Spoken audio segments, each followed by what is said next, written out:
गुरु प्यारी साध संगत जी, राधा स्वामी जी। सरदार बहादुर जगत सिंह जी का पूरा जीवन एक सच्चे अभ्यासी और तपस्वी का जीवन था। दुनिया के पदार्थों की ना तो कोई चाह थी, ना उनमें उलझन के लिए समय, ना आपको खाने पीने का शौक था, ना सैर सपाटे में रुचि। अगर कोई शौक था तो केवल अपने कर्तव्य के पालन तथा रूहानी अभ्यास का, और इसमें आप इतने व्यस्त रहते कि आसपास की दूसरी सभी बातों से बेखबर रहते। बस कॉलेज जाते और उसके बाद जो भी समय मिलता भजन में बताते। कभी एक मिनट भी फिजूल नहीं जाने देते।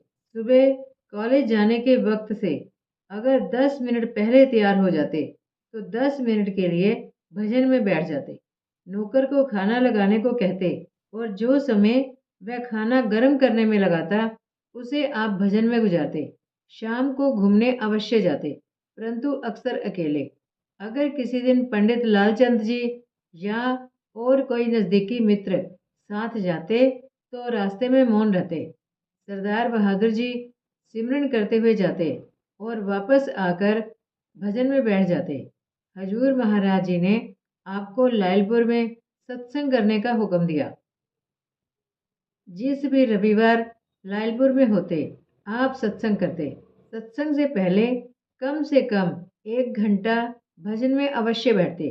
आपके आकर्षक और प्रभावशाली सत्संग को सुनकर कई व्यक्ति संत मत में आए। लायलपुर तथा आसपास से जितने भी लोग सत्संग में आए उनमें से अधिकांश सरदार बहादुर जी के सत्संग तथा ऊंचे जीवन से प्रभावित होकर आए। आपका सत्संग सुनकर कभी कभी कोई जिज्ञासु शाम को आपके पास आ जाता।